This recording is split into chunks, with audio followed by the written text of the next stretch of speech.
Hello students, welcome to Tiwari Institute of Maths where you study mathematics with full concept and with full confidence. Today we will solve exercise 9.2 class 7 maths NCERT book question number 14 and question number 15. ठीक है ना। तो चलिए बिना कोई time waste किए हुए start करते हैं, क्वेश्चन सॉल्व किया जाए। ठीक है, ध्यान से देखिएगा, क्वेश्चन बहुत आसान है यदि आप समझ गए तो। ठीक है, तो क्वेश्चन नंबर 14 में क्या है, a circular flower garden has an area 314 metre square. एक सर्कुलर गार्डन है, इसका एरिया दे रखा है कितना, 314 मीटर स्क्वायर। ठीक है, a sprinkle at the centre of the garden can, एक स्प्रिंकलर लगा हुआ है पानी छिड़काव के लिए। ठीक है, that has radius of 12 metre. मतलब ये जो है, जो पानी छिड़क रहा है वो मैक्सिमम कहाँ तक जा सकता है, रेडियस 12 मीटर तक, मतलब वो छिड़काव कर सकता है। ठीक है, तो will the sprinkler water the entire garden, पूछ रहा है क्या स्प्रिंकलर जो है पूरा गार्डन को वाटर दे पाएगा इस एरिया में या नहीं दे पाएगा, है ना। तो सिंपल सा बहुत आसान क्वेश्चन है। ये आपको एरिया में दे रखा है। ठीक है, तो इसका रेडियस निकाल लीजिए कि सर्कल का क्या रेडियस है, और स्प्रिंकलर का देखिए कि रेडियस कहाँ तक पानी दे पा रहा है, तो 12 मीटर तक दे पा रहा है।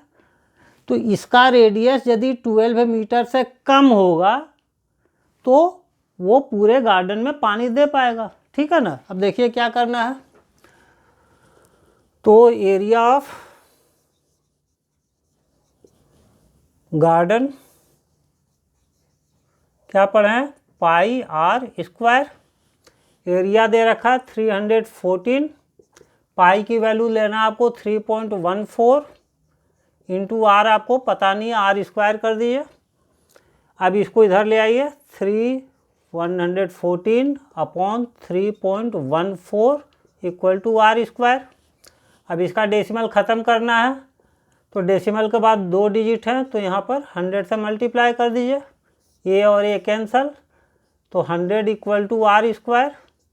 अब इसको स्क्वायर के फॉर्म में लिख लीजिए, तो 10 का स्क्वायर यानी 10 को 2 बार मल्टीप्लाई कीजिएगा तो 100 आ जाएगा, इक्वल टू आर स्क्वायर। तो देखिए स्क्वायर स्क्वायर दोनों तरफ है, तो आर के जगह पर कितना आया, 10 मीटर। ठीक है, तो इसका जो है रेडियस कितना आया, 10 मीटर। क्लियर। अब स्प्रिंकलर क्या कर रहा है, 12 मीटर तक रेडियस तक पानी को फेंक सकता है, यानी यहाँ से पानी जो फेंका वो 12 मीटर तक फेंक सकता है। तो ये सर्कुलर गार्डन जो है क्या है, उससे रेडियस कम है 12 मीटर से, तो आंसर क्या होगा, यस, है ना। क्यों, क्योंकि ये जो स्प्रिंकलर है 12 मीटर के रेडियस तक पानी दे सकता है, और जबकि गार्डन का रेडियस 10 मीटर ही है ना। तो इस रेडियस से गार्डन का रेडियस कम आ रहा है, तो आंसर यस, है ना। आसान, बहुत आसान है। और यदि आप वीडियो को पहली बार देख रहे हो, चैनल पर पहली बार विजिट कर रहे हो, आपके लिए वीडियो यूजफुल लग रही होगी, तो चैनल को सब्सक्राइब कीजिएगा, लाइक कीजिएगा और बेल आइकन को प्रेस कीजिएगा, ताकि आपको ऐसे इन्फॉर्मेटिव वीडियो मिलते रहे। ठीक है, ठीक है। नेक्स्ट चलते हैं नेक्स्ट क्वेश्चन पर। ये था 14 नंबर। ठीक है, अब आते हैं 15। 15 में क्या है, find the circumference of the inner and outer circles. 2 circles दिए हुए हैं, इनर और आउटर, 2, ये इनर है ये आउटर है, shown in the adjoining figure, figure में दे रखा है। तो इसका सर्कमफरेंस निकालना इनर का और आउटर का, बहुत आसान है। सर्कमफरेंस का आपका फॉर्मूला मालूम है, 2 पाई आर, रेडियस मालूम होगा, सर्कमफरेंस निकल जाएगा। ठीक है, तो चले क्वेश्चन नंबर 15। ठीक है, अब देखिए पहले हम इनर का ही निकालते हैं। तो यहाँ से यहाँ तक कितना है, 19 मीटर, यानी आउटर सर्कल का रेडियस कितना दे रखा है, 19, और ये जो दे रखा है विड्थ जो दे रखा है ये है 10, यहाँ से यहाँ तक 19 और यहाँ से यहाँ तक 10। तो ये कितना बचेगा, यहाँ से टोटल 19 में से ये 10 को माइनस कर दीजिए तो क्या बचेगा 9। तो radius of inner circle, inner circle कितना हो जाएगा 19 माइनस 10 यानी 9 मीटर। ठीक है, तो circumference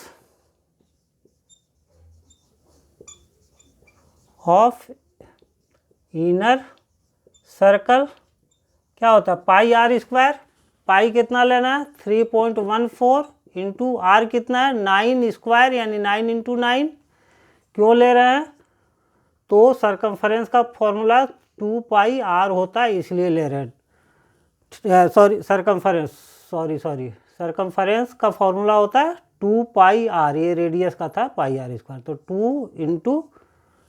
2 into pi into are. ठीक है, ये हो गया 2 9 जा 18 इंटू 3.14। ठीक है, अब 3.14 को 18 से मल्टीप्लाई कर लीजिए, 8 4 जा 32, 8 1 जा 8 और 3 11, 1 8 3 जा 24, 1 25 और फिर 1 से कर लीजिए 3 1 4 2 5 6 5, डेसिमल के बाद 2 डिजिट है तो क्या हो गया 56.52 मीटर स्क्वायर। ठीक है, तो एक आंसर ये आ गया सरकमफरेंस ऑफ इनर सर्कल। अब सरकमफरेंस ऑफ आउटर सर्कल, यहाँ पर C = 2 पाई आर लिख दिए। ठीक है, circumference of outer circle equal to क्या होगा, इसको एक लाइन में आ जा रहा है, कहीं कंफ्यूज न कर जाइए, नीचे लिख दे रहे हैं सरकमफरेंस ऑफ आउटर सर्कल। ठीक है, फिर वही 2 इंटू 3.14, आउटर सर्कल के लिए रेडियस कितना है 19, तो इंटू 19। ठीक है, तो 2 9 जा 38। अब 38 को ये या तो पूरा मल्टीप्लाई कर लीजिए, एक ही है, हम आपको दूसरा तरीके से बता देते हैं, आपको इसको मल्टीप्लाई करना है। ठीक है, 2 9 19 जा 38, 38 को 3.14 से मल्टीप्लाई कर लीजिए। हम आपको बता रहे हैं 2 इंटू 3.14, चूँकि आप 9 पे निकाल चुके हैं तो इसको तोड़ लीजिए 10 + 9, ये डिस्ट्रीब्यूटिव लॉ लगा दीजिए अब यहाँ पे। ठीक है, क्यों, क्योंकि 9 पे निकाल चुके हैं, 10 से मल्टीप्लाई करना आसान है। डिस्ट्रीब्यूटिव लॉ पढ़ चुका है और नहीं आपको समझ में आया, याद ना हो तो डायरेक्ट मल्टीप्लाई कर दिए 3.14, इसका मतलब ब्रैकेट में है तो ये 10 से भी मल्टीप्लाई हो गया और फिर ये 9 से भी मल्टीप्लाई होगा, 2 इंटू 3.14 इंटू 9। ठीक है, अब ये आप वैल्यू निकाल चुके हैं पहले, कितना 56.52। ठीक है, और ये देखिए मल्टीप्लाई करना आसान है, 10 से मल्टीप्लाई किए इसको तो 31.4 हो गया, 31.4 को 2 से मल्टीप्लाई किए तो 62.8 हो गया। अब इसको प्लस कर दीजिए, कितना आ रहा है 62.8 + 56.52, ये हो गया 2 8 5 13 1, ये 3 6 9, ये आ गया 11,9.32 मीटर स्क्वायर। ठीक है, तो ये आपका हो गया आंसर। ठीक है, बहुत आसान है। ठीक है, मिलते हैं अब नेक्स्ट वीडियो में नेक्स्ट क्वेश्चन के साथ, तब तक बाय बाय, गुड बाय।